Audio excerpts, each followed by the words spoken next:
Masechet Sanhedrin, Daf Mem Zayin. We begin with a very interesting question. Iba Yalehu, Hespeda, Yekara de Chayehave or Yekara de Shachabe Have. When one gives a eulogy on behalf of a deceased, does that bring honor to the living, meaning to the relatives, that they feel proud when a eulogy someone who gives a eulogy, sometimes back then, they would hire a professional eulogizer. And so they would say very nice things about the deceased. So does that bring honor to the living? Or is the main purpose of a eulogy to bring honor to the dead? That's the question. Now, what would be a practical difference between these two options? Damar la tispedu leahu gabra. One is, if someone, before they die, says, do not give a eulogy for that person. He means himself, but you don't want to say when I die. So if he says, I don't want any eulogies, well, if the purpose of the eulogy is honor of the deceased, then he has every right to say, I don't want eulogies. Then they won't make eulogies. But if it's for the honor of the living, then the deceased has no right to forego his own eulogies because it's not for him. It's rather for the family and people that knew him. By having a nice eulogy, they feel honored. Or for who pays for the professional eulogizers. If it's for the honor of the deceased, then we use the deceased money to pay for the eulogizers. And now since he's dead, so the heirs get it. Let's say it's his sons. So that means the sons will be forced to pay for the eulogizers because that's part of the honor of the deceased and he deserves that. But if it's in the honor of the living, and then the family says, you know what, we don't feel like paying for any eulogizers, we'll forego our honor, then the living have a right to do that. So that will make a second difference between the two. All right, we're going to seek an answer, and we're going to offer now a series of 8 proofs and disproofs. The first 7 of them will not prove it either way, but the last one will give us a conclusion. Tashema, here's the first one. ויבוא אברהם לספוד לשרה ולבכותה, והיא אמרת משום יקרה דחייהו, משום יקרה דאברהם משהו לה לשרה. So the first one is from Pasuk that says, Abraham came to eulogize Sarah. He had to go from Beersheba, where he was before, to Hebron to eulogize her. And this suggests that they waited to bury her until he came so that he could come and eulogize her. Now, if the eulogy is for the honor of the living, meaning for Abraham's honor and for anyone else who was alive that knew her, then does it make sense that for the honor of Abraham, they should leave Sarah unburied? That's disgraceful for Sarah, and so you wouldn't do that for Abraham's honor. If it's for the sake of the deceased, then it makes sense. For the honor of the deceased, we will leave her unburied so that then she can get a proper eulogy. That would make sense. But if it's for the sake of the honor of the living, then how can you disgrace the dead for that? And the answer is, Sarah Sarah would have wanted, if you had asked her before while she was living, are you okay with delaying your own burial so that Abraham can have honor by giving a eulogy? She probably would say yes. And therefore, Sarah herself is okay with having her burial delayed, although that's somewhat of a disrespect, so that Abraham could get honor. What you're going to see in this answer and all the rest of them is that there's a combination. It's hard to split apart honor of the living and honor of the dead because the living probably care about the dead and the dead care about the living. And so if something is an honor for the dead, then usually the living will want that to happen also for the dead, and the dead cares about the living, so the dead also will usually want that the living should have honor. So that's why these are going to be ambiguous. Tashema v'safdu lo kol Yisrael v'kabru oto. Regarding a case we saw yesterday of Aviyah, the son of Yerovam. He was righteous, the rest of the family was wicked. And the Pasuk says that all of Israel shall eulogize Aviyah and bury him.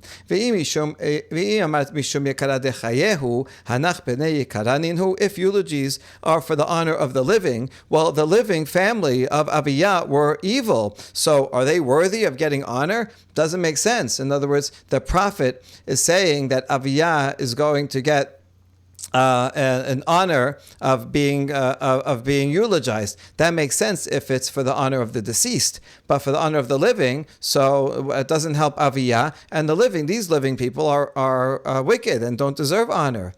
And the answer is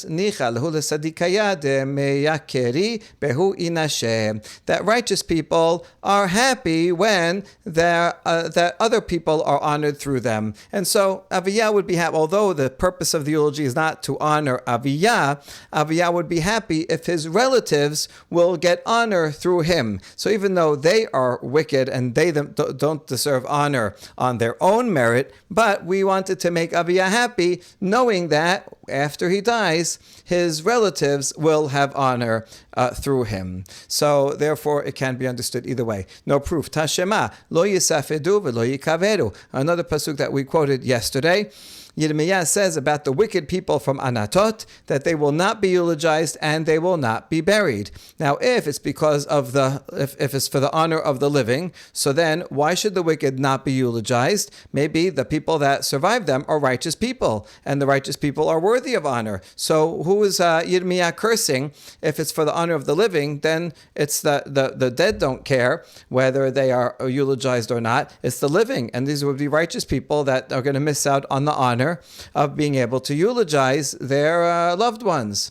So isn't that a good proof? La nicha l'sadikeh l'miakere birshi ayah. No, in fact, sadikim do not want honor through reshaim. So the brothers of these evil people that Yirmiyah is talking about, and their parents and so on, they're like, we would be happy not to eulogize them, even though we would get honor by giving eulogies to our loved ones, and generally they deserve honor because these are righteous people. They say, we're going to get honor by eulogizing an evil person, so therefore even the living would not want to have eulogies.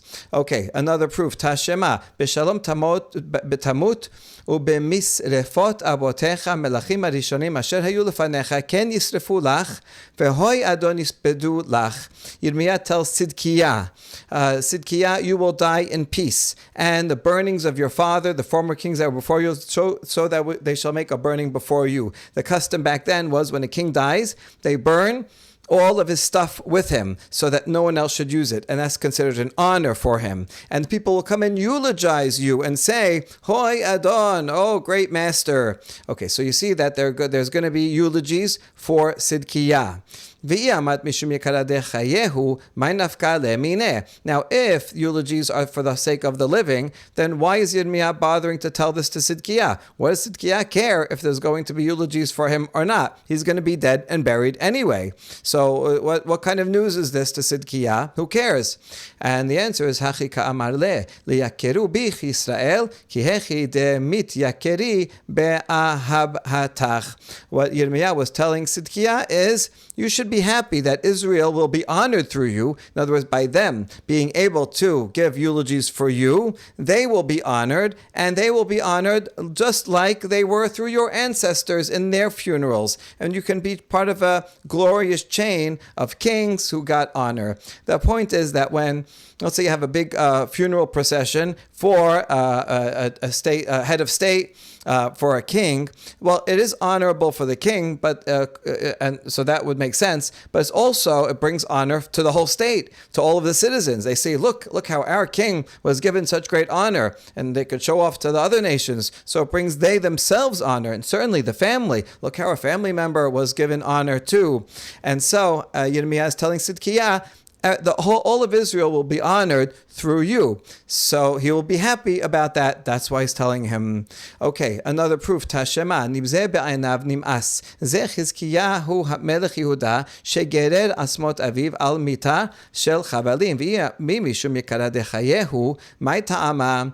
And Pasuk in Tilim says, in his eyes, a vile person is despised. In other words, in a good person's eyes, a good person will be happy to despise evil. All right, good people, they're not nice to everybody. It's not good to be nice to everybody. You should be nice to good people, and you should despise wicked people. Who is this referring to? The Midrash says, Chizkiah, the king of Yehuda, he was a good king, and his father, Achaz, was a terrible king. Chizkiah took the bones of his father on a bier and made ropes and dragged the coffin of his father on the ground, which was giving him disgrace. Chizkiah did this because his father was evil.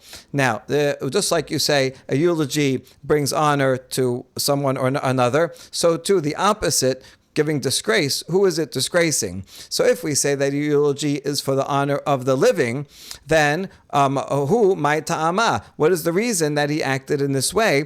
Chizkiah, by disgracing his father, isn't that simply bringing disgrace upon himself and in fact all of the Jewish people? As we just said, that the way you treat a king is reflective of the honor or disgrace of the entire people. So if you think it's for the honor, if a eulogy is for the honor of the dead, then a disgrace would be a disgrace of the dead. And that would make sense, that they're disgracing Achaz because he was evil. But if a eulogy is for the honor of the living, that means disgrace is a disgrace for the living. So why is this a good thing to bring disgrace upon the living? That's the question. And the answer is, Chizkiah actually did this as a favor to his father, so this father should have atonement. By disgracing his father's corpse, that will be a form of atonement, and then he can have olam haba.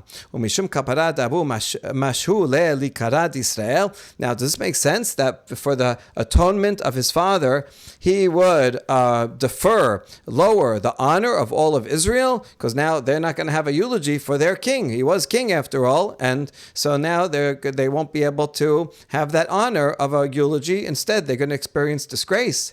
And the answer is Yisrael gufayu nicha lehu de mechali. Yes, Israel themselves are willing to forego their honor that they could have gotten from a nice, beautiful state funeral, so that this king could get atonement. Although he was evil, they still wanted him to get atonement, and so they forego on their honor. And so that way we can explain this again in both ways. Ta Shema Amar Lahen, Al Tispeduni Ba'ayarot. Rabbi Yehuda Nasi, before he died, said, I don't want people to eulogize me in small towns as you're taking my coffin, to where it needs to be, but only in large cities. The point is, he wants large crowds to come and to the funerals, to the eulogies, and not small crowds in the little villages. If you say that this is for the honor of the deceased, that makes sense. That Rabbi Yehuda Nasi says, listen, I care about my honor, and why does he care about his honor? I don't know if the honor of the Torah that he presents, whatever. So then he says, so that makes sense that he wants himself to be honored in big cities with big crowds and not have just little crowds. Fine, then we can understand it. But if it's for the honor of the living, then what difference is it to the Rabbi Yehuda Nasi? Whether he has big crowds or small crowds has nothing to do with him. It's all the honor of the living. And if the living feel honored in a small town by giving eulogies there, so then good, let them feel honor there. So that's a challenge to that view. And the answer is Kasabar, Li Yakeru Be Israel Tefeh. Rabbi Yehuda Nasi was actually concerned not about his own honor, but about the honor of the people. And he wants the people, the nation as a whole, they will feel greater honor through him if they only eulogize in the big cities. And then say, everywhere he went, it was packed crowds, thousands of people. That will bring honor to the people themselves when they give eulogies to their former leader, the leader of the community in Israel. Tashema, another proof. Helinu lichbodo. Helino lichbodo lehabilo aron v'tachrichin eno obed alav. This is from our Mishnah. It says if we leave a deceased overnight unburied, but we do it for his own honor because we have to bring a coffin, we have to bring shrouds, we don't have them around here, then one does not violate the prohibition, and you're allowed to leave the person unburied for their own honor. My lav lichbodo shelmet, when it says for his honor, lichbodo, isn't the pronoun here referring to the deceased? And so that means just like if someone is disgraced, but if it's for their own honor, that's okay to leave it overnight. So too, by treating them properly, burying them on time, giving eulogies. Isn't that for the honor of the dead? So that's a challenge to the other view. And the answer is lo lichbodo shel chai. No, we're talking about the honor of the living. That if we need to do something for the honor of the living, then we leave the dead unburied. And that would be honor for the living, to have a nice coffin, to have shrouds. They would be embarrassed if they didn't have all those things. So in fact, we are taking into account the honor of the living. So just like a disgrace that would happen by not being buried, it was you can forego because of the honor of the living. So too, eulogy is also for the honor of the living. We ask, "Umishum kvodo shel chai mebet lemet." Hold on, because of the honor of the living, are you going to leave the dead unburied? Does that make sense? And the answer is in. Ki amar achamana lo talin libdato ala etz dumiyad talui diit bebizayon aval we learn it from the law of the criminal who is executed, that we can't leave his body hanging on the tree, rather you have to bury it on that day. So when does the prohibition apply? Only when it's similar to the guy hanging, where it's a disgrace. When it's an absolute disgrace for everyone, someone being buried, someone being hung up is a disgrace to the deceased, to the family. We saw before, it's even a disgrace to God. So there you have to absolutely bury it. But here, where it's not a degradation for everyone, in fact, it's an honor for the family, so then the prohibition does not apply. So there's no problem there. All right, another proof. Tashema. Helino lichbodo leshama alav la'ayarot lehavi lo mekonenot lehavi lo aron v'tachrichin eno oved alav shekol haoseh eno ela lichbodo shel met. We have a baraita that says, if we leave a person unburied for a night, because we want to assemble all the people from the surrounding cities. We want to get the message out and give them a chance to come to the funeral. So we delay it a day. Or because we have to bring wailers, they would hire professional wailers to come and cry and make everybody cry. Lamenters. If we have to bring a coffin or shrouds. In all these cases, one does not violate the law of burying on the same day. Why? Because anyone who does this, it's only for the honor of the deceased. So this baraita clearly says that you can delay the burial, including the lamenters and all that, for the honor of the deceased. So we see that all the things that we do, including eulogies, are for the honor of the deceased, not for the living. So isn't this a good proof that's for the honor of the deceased? No, what it means is anything that you do for the honor of the living, the relatives, the friends, whoever is involved, anything that you do for the honor of the living, we do not call that a degradation of the dead. The dead person would forego their own burial if they knew that their relatives would be able to have the lamenters and the shrouds and the crowds from the other places coming in. That brings honor to the living, right? The living relatives are proud when they see, look, there's hundreds of people that came to my relative's funeral, and that gives them greater honor. And so that's okay. So kivodo, even though it says kivodo shel met, it means that when there's kivodo of the living, then there's no degradation of the deceased. Okay, no proof yet. And finally, the eighth and last proof. Tashema Rabbi Natan Omer, Siman Yafe lemet, שנפלאים ממנו לאחר מיתה, מת שלא נספד ולא נקבר, או שחיה גוררתו, או שהיו גשמים מזלפין על מיתתו, זהו סימן יפה למת. Rabbi Natan gives a surprising law in a baraita. It's a good sign for a deceased if he's punished after his death. For example, let's say there's no eulogies, or he's not buried for some reason. We unfortunately have this in the hostage situations where you have people who are not buried for a long time. Who knows when? Hopefully, we'll get the bodies back soon. But if any case like that, or if a wild animal dragged the corpse, or rain fell on the coffin and it was degraded because of that, all these are a good sign. Don't don't take this as a bad sign, because through this punishment, this suffering, that will atone for the person's sins, and they will have an easier time going to the world to come. Okay, what do we learn from here? Shema mina yekara deshachbehu shema mina. We see that if someone is not eulogized, so that's a suffering of the deceased, and the deceased actually gets atonement for not being eulogized. So we can prove from here that getting a eulogy gives honor to the deceased, not primarily to the living. And that is a conclusive proof. Okay, very, very interesting discussion.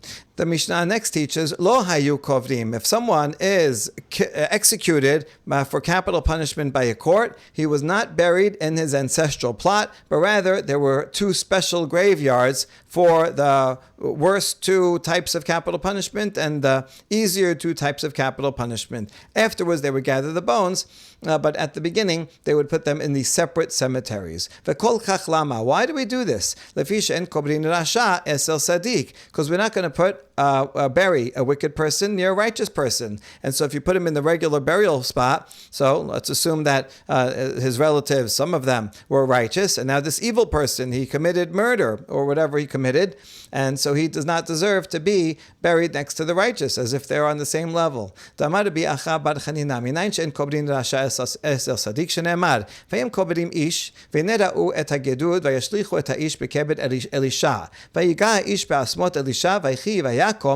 raglav. And Rabbi Acha Bar Chanina says, how do we know that we shouldn't bury a wicked person next to a righteous person? Because there's a story in Sefer Melachim that there was some guy that died, and the people were carrying the body to go and bury him in a certain place. But then they saw some soldiers of the enemy coming, and they said, okay, we got to get out, we got to run out of here, we can't carry this body. And so they took the body and they threw it into the nearest catacomb. And it happened to be that that was the catacomb of Elisha Hanavi. And what happened is they threw the body, it rolled into the catacomb, and it happened to touch the bones of Elisha. By touching the bones of Elisha Navi, who was so holy, that brought that body back to life. This guy who died that they were burying, he came back to life, and he walked on his feet, and he left, and he walked away. What do we see here? Why did he come back to life? Well, was he so righteous? By what merit? It's because Elisha didn't want him buried near him. This guy, in fact, was wicked. And Elisha's like, who's this guy that you're burying here with me? Right? He doesn't deserve to be buried with me. So, by a miracle, he comes back to life so that he can leave the cave and go and get buried somewhere else. So we see from this story that one should not bury a rasha next to a tzaddik. Amar Papa, V'dilma li'ikiyuma v'hina pi shenayim beruchacha elai. So Papa says, wait a second, how do you know that he was resurrected in order to get him out of the cave because he doesn't want to be buried with him? Maybe he's resurrected to give him another life, and actually is an actual resurrection, and he'll go and live a nice long time after that. After all, it says when Eliyahu is dying, Elisha's teacher, so Eliyahu says, what do you want? And Elisha says, I want double of your spirit. Everything you can do, I want to do double. Now, Eliyahu resurrected one person. Elisha, we know from the Tanakh, resurrected one person, the son of the Shunammite woman. But we need a double because he says, I'm going to get double, and Eliyahu grants it to him. So who else did he resurrect? It's not clear anywhere else in the Tanakh. It doesn't say that Elisha resurrected someone. So maybe this is the very story. He resurrected this person so to fulfill the pasuk that he will get double. So maybe he resurrected him because he deserved resurrection and not to get him out of his own cave because he can't bury a tzaddik and a rasha. Amar le ihachi hainu detanya al raglav amad ulbeto lo halach. Whoever the Papa was talking to answered him and said, if so, then look at this braita that says he stood up on his feet, but the braita adds he did not go home, meaning he didn't get up and live forever because he was resurrected. If the point was to be resurrected, to do a great miracle, then he should have gone home and had a family and whatever, lived out many more years. But it doesn't say that. Rather, it must be that he got up only enough, he's resurrected only for a short time, enough time to leave that catacomb, walk down the block, and die again somewhere else, just so that he won't be buried here. So in fact, this is a good proof that no Sadiq wants a Rasha to be buried with him. And if the Sadiq is as great as Elisha, he can actually make sure of it, even after he's dead, to get the guy to get up, walk out, and then die again. Okay, well, if this is not the story of Elisha resurrecting a second person, then where do we find that he resurrected a second person? Amar le Rabbi Yochanan, sheripe sarat Naaman, shehi shikola kemet, ichtiv al na tehi kamet. Well, we see it when he cured Naaman's leprosy. He tells him to go and dip in the Jordan, and he does, and he gets better. And sarat, someone who has sarat, is like they're dead, as it says in the prayer for Miriam, who got sarat when she spoke badly about Moshe. Let her not be like someone who is dead. So we see that sarat is like the skin disease where the skin looks like it's actually rotting away. And so that was the second time that he resurrected someone, and that's where we see he got double the power of Eliyahu.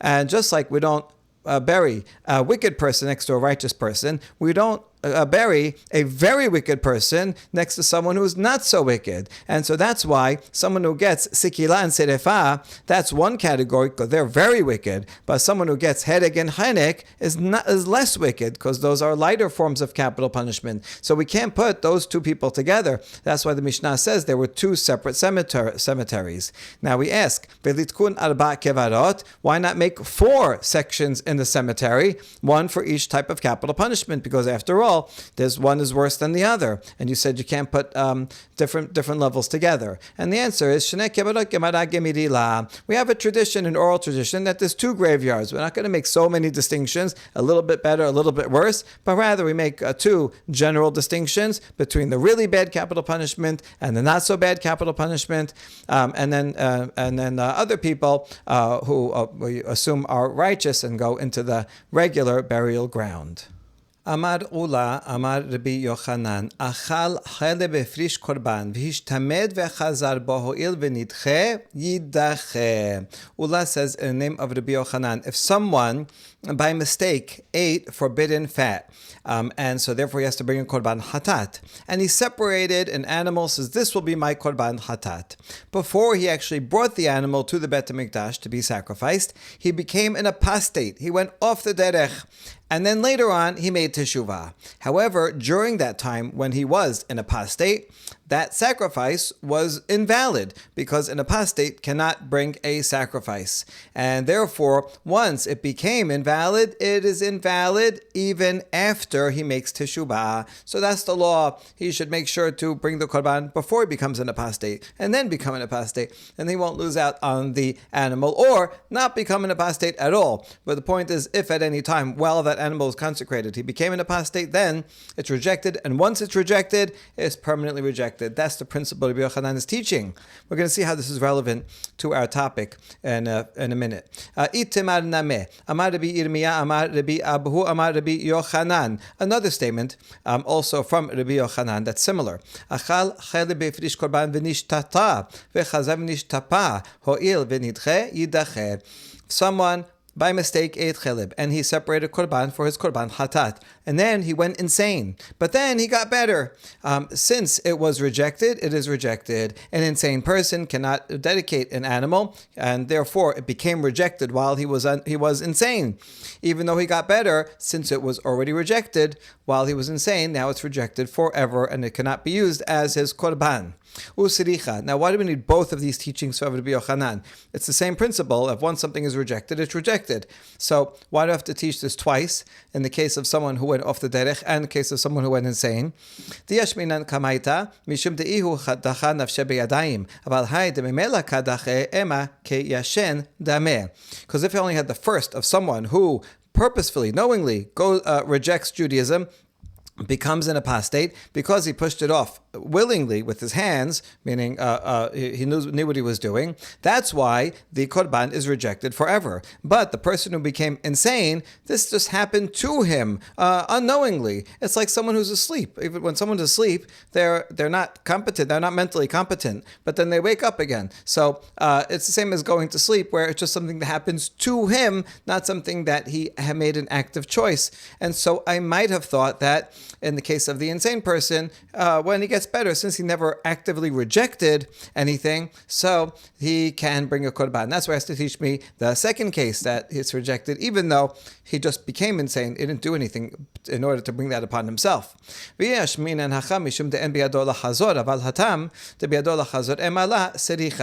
I only had the second case, I would say that the person who goes insane, that animal's no good because he has no agency to make himself better. He just, a doctor can make him better, or he just gets better by time. But because he doesn't have agency to come back, so that's why it's more like permanently rejected. Like when you see the person's insane, like who knows if he's ever going to come back? Maybe not. You can't even convince him to do anything. However, the person who became an apostate, he has a choice, and you could talk to him, and maybe he'll see the light, and he'll make teshuvah. And therefore, since it's in his power at any point to make teshuvah, I might say that his animal is not permanently rejected. That's why I need the first case to teach me. In that case also, the animal is permanently rejected. Amar Rav Yosef, an afanan name tanena. Rav Yosef says, this law that Rabbi Yochanan taught, I can prove that it's true from a baraita. Hayuba Kodashim, Kodshe Mizbeach Yamutu, Kodshe Betekabait Ipadu. If you have an Ir Anidachat, an idolatry city, where you destroy everything in the city, you have to take everything to the city square and burn it. But what if there's consecrated items? Well, if it's something that's consecrated from Mizbeach, meaning a kosher, unblemished animal that was consecrated to be a korban, in that case you have to leave it to die, because you can't bring it as a korban, because it was owned by an idolater. An idolater can't bring a korban. And if it was donated for the maintenance of the sanctuary, meaning not something that can be that can be offered on the mizbeach, let's say an animal that had a blemish or anything else that is consecrated. So then you redeem it for money, and then you destroy the item itself. When we analyze this baraita, we said, why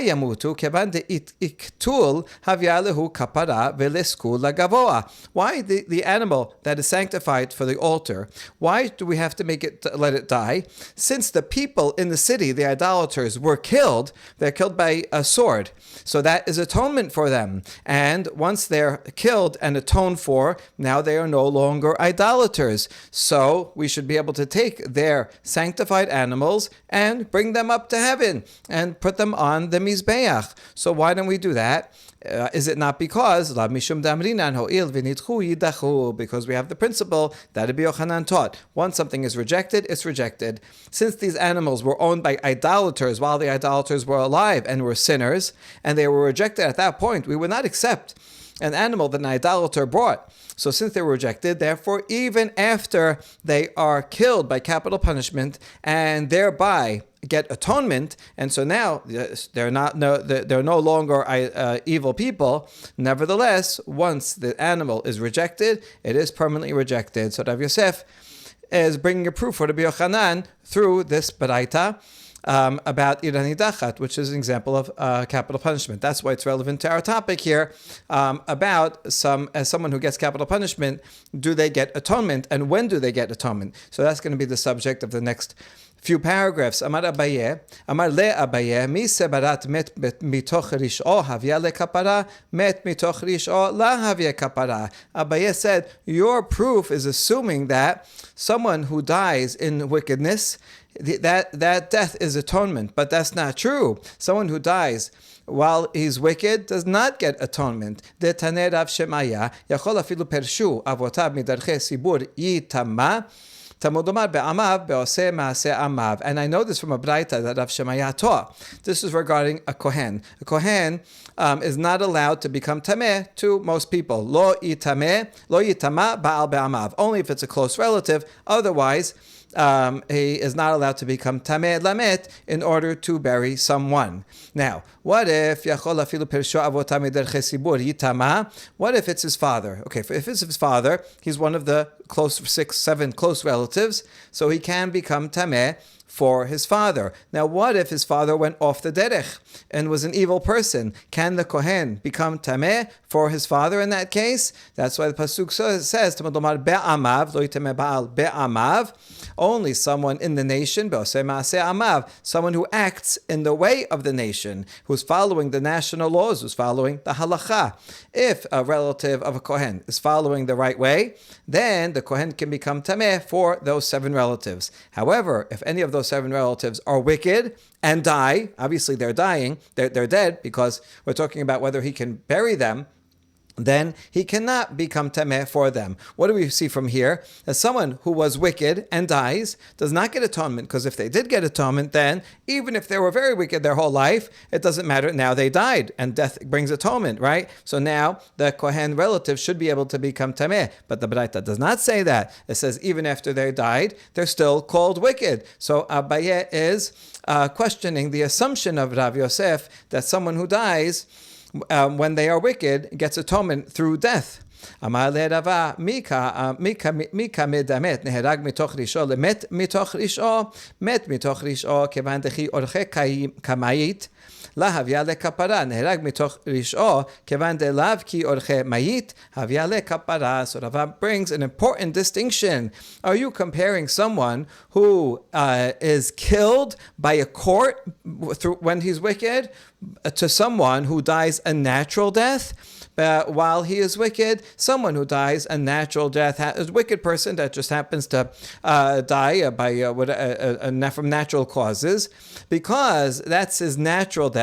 There's no atonement there because he's dying like everybody else dies from whatever, heart disease, or so that's a normal death. So that does not achieve atonement. Whereas someone who's killed while he is wicked by a bet din that tried him and killed him for his sin, there, because he died an unnatural death, he's killed by a court, that does achieve atonement. And that's what Rav Yosef was talking about. It was a case of iranidachat. Those are people that are killed by the decision of a court.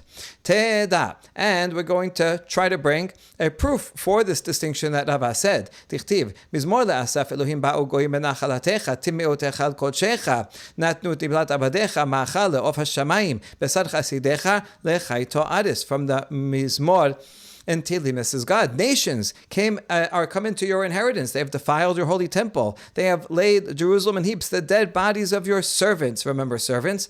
They have given to be food to the birds of the sky, the flesh of your pious ones to the beasts of the earth. Mai abadecha, mai chasidecha. Who is this pasuk referring to when it says these nations came in and they slaughtered your servants and your pious ones? As those are the same people, why is it used 2 different words? Lav chasidecha, chasidecha mamash. Abadecha hanach demechayebi dina demeikara bechavan deiktul kari lehu abadecha. Is it not that chasidecha means righteous people who were always righteous? That's regular righteous people that are killed by enemies. And abadecha, your servants, so that must be referring to someone else. Is it not that's referring to people who were punishable, who were wicked originally, and then once they are killed, now they are called avadecha. So this would prove that someone who is killed, in fact, an unnatural death, that person achieves atonement. So this is a good proof for Rava, right? אמר לאביי, מי כמדמת הרוגי מלכות, הרוגי בית דין, הרוגי מלכות כיוון שלא בדין כמקתלה, רב יהוא כפרה. הרוגי בית דין, כיוון דבדין כמקתלה, להווה להו כפרה. Abaye says, no, that is not a good proof, because the people that are killed here in Tehillim are not being killed by a bet din, they're being killed by an enemy nation. These are martyrs. So those who are killed by some foreign enemy government, because they were killed unjustly, right? Shelo bedin. These were righteous people who were killed. So therefore, or maybe they weren't righteous, whatever they were, because they were killed by a foreign government and they were not brought to judgment. There was no proof that they had done anything wrong. They weren't. There's no verdict against them. When they are killed, then that killing by a foreign government does atone for whatever sins that they had done, even without repentance. Whereas someone who was killed by a bet din, they are justly killed. These are decidedly, by a court, evil people, and therefore their death alone does not atone for them. They have to confess and repent, as we saw earlier, but that's not the same thing, and therefore you cannot bring a proof from this pasuk for the distinction between someone who dies a natural death and someone who was killed by a court. And now we're going to prove this point of Abaye. We're going to try to Teda ditnan lo hayu kovrin oto bekibrot avotav visal kadate datach kevan iktul havyalu kapara likberu mitak bainan. And so know that this is true, that someone who's killed by a bet din does not get atonement, because our Mishnah taught that someone who is killed by a bet din, we do not bury that person in his ancestral burial place. Now, if you thought that by getting killed, that is atonement, so now that he's dead, right, this person was evil. He's a serial murderer. Okay, we bring him to court, verdict, he's killed. Now that he's dead, if you would think, as you said before here, Rava, that his killing is atonement, now he's dead, let him be buried with his ancestors. But we don't say that. So therefore, there's a proof for Abaye's position that only someone who's killed as a martyr by an enemy government without justice, that person gets atonement just by being killed. But someone who's killed by a bet din does not get atonement.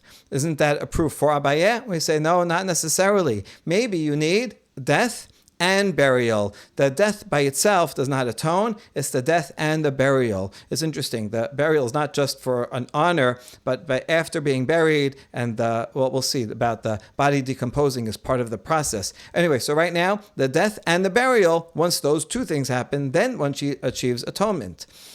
Motiv Rav Ada barahava lo hayu mitabelin ela onenin she'en aninut ela balev v'isa kadatech kevan deikbur havya lehu kapara li abelu. Now we have a question on this conclusion. We just concluded that someone who gets the death penalty and is killed and buried, then they are atoned. But we have a challenge from Rav Ada barahava, from our Mishnah, that says the close relatives would not sit in mourning. They would not sit shiv'ah, but they would feel grief, the what's called aninut. Because that is part of the heart. It's not an act that you're doing. It's not a ritual. You could tell them, don't sit Shiva, but they naturally are going to have grief. And according to some, that would also mean the aninut period itself, halachically, that they would observe.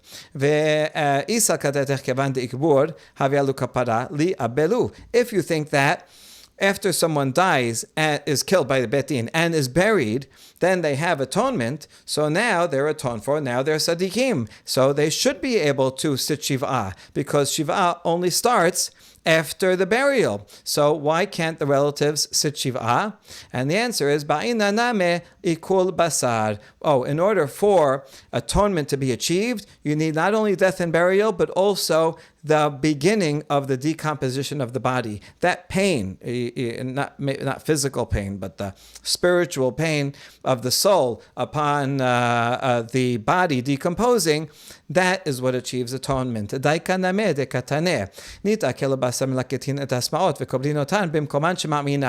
Mishnah says that once the body is decomposed, about a year later, then they will come back to that cemetery, the cemetery for people who are killed by the court. We then gather the bones and we bring them to the proper place, the ancestral place. So you see that after the decomposition of the body, then that person is atoned for. And that's why you can bring them back to their place, Shema Mina. So in fact, that's a good proof. And so now we concluded that when someone is killed by a court, the killing by itself does not achieve atonement. It's the killing, the burial, and the decomposition of the body. That's one answer. Rav Ashe Amar. Rav Ashe is going to give a second answer to this challenge of Rav Ada bar Ahava.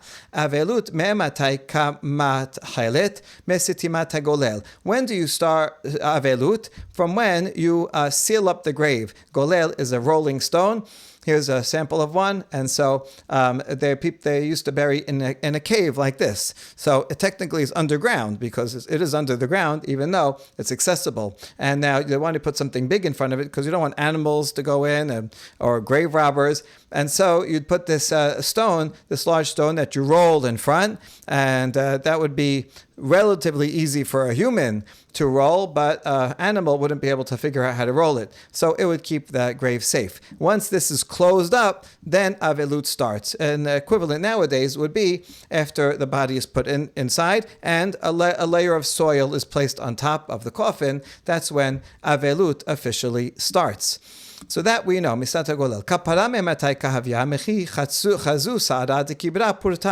When does atonement start? Atonement only starts with a little bit of the anguish of the grave, meaning when the body begins to decompose, which is not yet, because he's just buried. They probably just died in the morning or whatever shortly ago, and then they buried him, and the body is not yet decomposing. So atonement is not yet effectuated until some days later, when there is pain to the soul of the body decomposing. Therefore, since at the beginning of the time when you should mourn, which is right after the sealing, the body is not yet decomposing, so the person is still a rasha at the time when you would begin mourning. And once mourning is set aside, that's it. It's permanently set aside. And even after some time, when the body starts decomposing, then they would not start mourning at that point. If so, see, Rav Ashe is different from the previous answer. The previous answer says you have to wait till the whole body is decomposed altogether. Only when it finishes decomposing, then you can go and collect the bones, because that's when atonement is achieved, when the decomposing is done. But according to Rav Ashe, it's at the beginning of decomposing. So we ask, according to that, why do you have to wait till the decomposition of the body before collecting the bones? Why not just come back a few days later and take the body and put it in the proper burial place? And the answer is Mishum de lo afshar, because it's impossible. Once the body starts decomposing, you can't move it around. It's going to be very disrespectful with the flesh, not good, right? Rather, at that point, you have to wait till it's entirely decomposed, and then there's only bones left. And then the bones you can treat in a respectful manner. You gather them up, you put them in a sarcophagus, and then you can move the body to its proper ancestral burial place. Kibre de Rav havu shakle mine afra le ishta bat yoma. Interesting story that people were taking dirt from the grave of Rav as a cure for this one-day fever that they had, possibly malaria. And so they thought that the dirt from the grave of Rav would be holy and good luck and could have some medicinal value. All right, interesting medical theory. Anyway, tu amru le lishmoel. So some people came and told Shmuel, listen, you got to stop them because they're benefiting from a grave. And we saw you're not allowed to benefit from something that's designated for a dead body, like a burial shroud. You can't take a burial shroud off of a dead body and then wear it, right? This is something that once is dedicated for that use, it's prohibited from anyone else to use it. So therefore, people should not be doing this. Amar lehu ya'ut abdin karka olam hu. But Shmuel said, it's okay, at least in terms of stealing. I don't know about, doing magic or other things, but it's not stealing because this is a natural ground and the ground is permitted. So it's not like a burial shroud or particular item that belongs to the deceased, is being used for the deceased. But since it's just dirt, dirt does not become forbidden. וקרקע עולם אינה נאסרת. תכתיב, וישלך את עפרה על קבר בני העם, מקיש קבר בני העם לעבודה זרה. We have a proof for this from a pasuk in Melachim that says King Yoshiyahu, he was ridding all of Israel of idols, and he would take these idols of Asherah, and he burnt them and destroyed them, and he took the dust and he threw it on graves of common people. That's a way of defiling the idol, but put it on a grave, and now now that's like really, really gone. Now notice that in the pasuk it compares idolatry to graves. Ma avodah zara b'mchubar la mitasera tichtiv asher atem yorishim otam et Elohem al heharim haramim al heharim Elohem velo heharim Elohem hacha nameh b'mchubar la mitesar. So why is this? What do we learn from this comparison between dirt on graves and idolatry? Just like idolatry, if it's something connected to the ground, it does not become prohibited. People worship mountains, but mountains are connected to the ground. So what are you going to do? Destroy the mountain? So you don't do that. You only destroy something like an idol that someone builds. And we see this from the pasuk in Devarim that says a commandment: you shall utterly destroy all the places with the nations whom you are to dispossess, serve their gods upon the high mountains and so on. So it says upon the high mountains. That means we are commanded to destroy things that are on the mountains. If someone builds a statue or a temple for idolatry on a mountain, you have to destroy that. But not the mountain itself. Even if they worship and consider the mountain to be a god, you don't have to blow up the mountain. So we see that something that's part of the ground does not become prohibited as idolatry.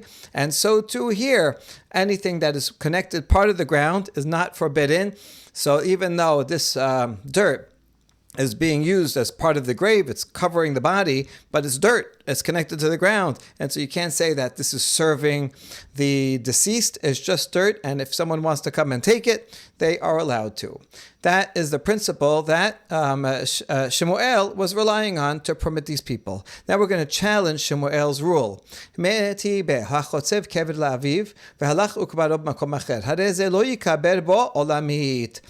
braita that says, let's say someone digs a grave for his father in one place, and then in the end, for some reason, he ends up burying his father in a different place. The son cannot use that grave, or he's prohibited from getting any benefit for that grave because it was designated for the father. So we see that even though it's connected to the ground, right? Well, now we understand that he's digging a hole into the ground, so it's part of the ground, and yet he cannot make use of it. This is a challenge to Shemuel, who said anything connected to the ground does not become prohibited.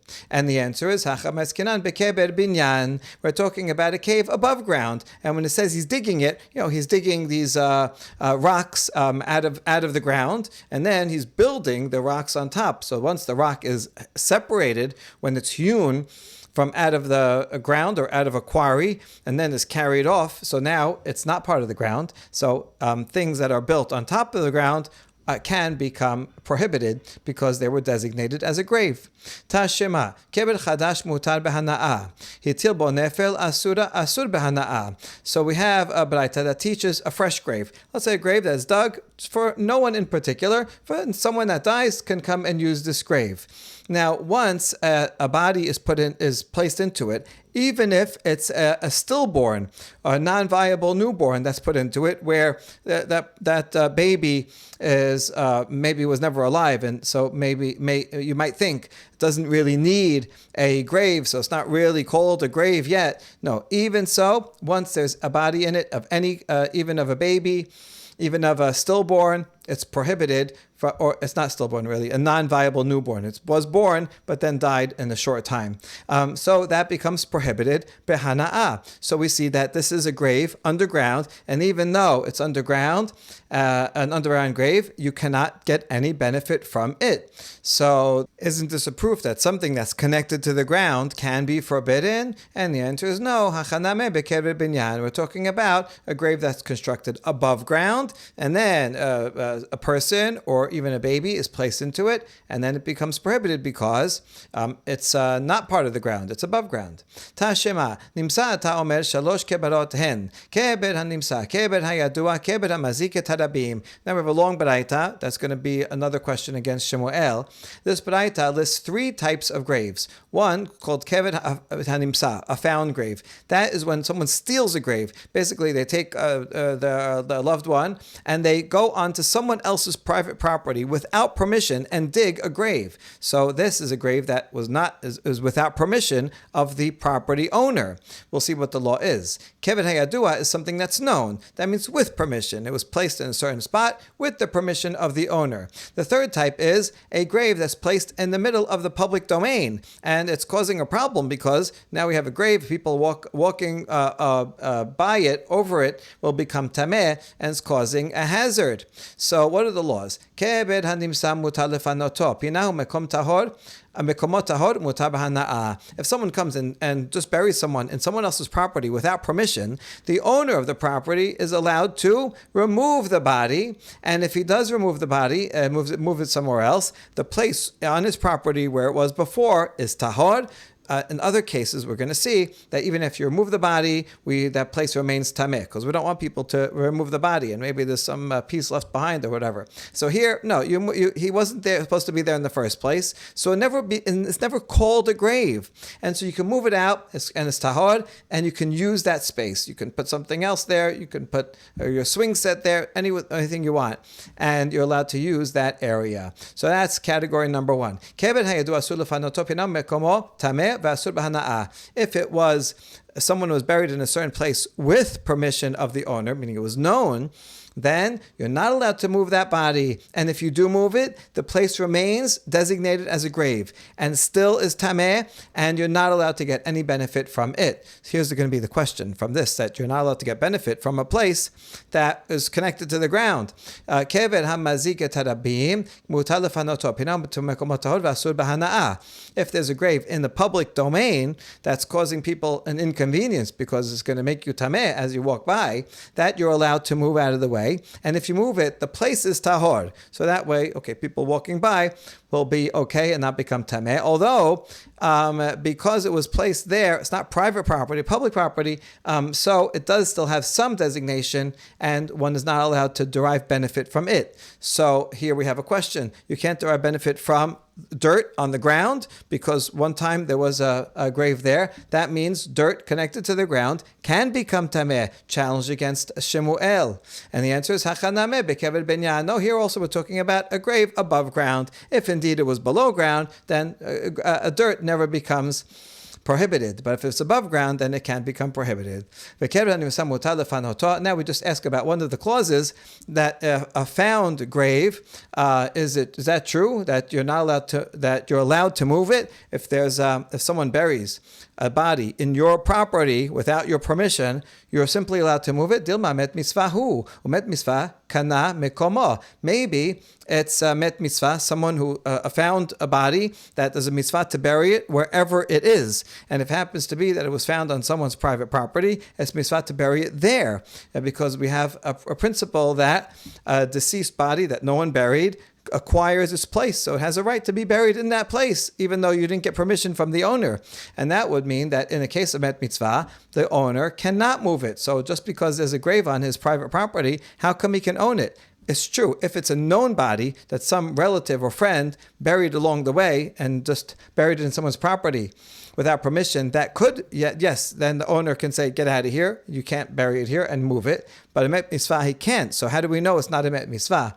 The answer is, shane met mitzvah de kala itle. No, when there is a met mitzvah, there's publicity. Did you hear there was a corpse just lying there? No one knew how it got there. Who is it? How did it get there? So people are going to talk about it. So if there's a met mitzvah, people will talk about it. And then the guy the owner of the field will know, oh, this was a met mitzvah, and then he has to leave it there. But otherwise, if there's no publicity, then we assume this is just a grave digger who came and stole a piece of land to bury his dead, and that the owner can remove. Baruch Adonai Leolam, Amen ve'amen.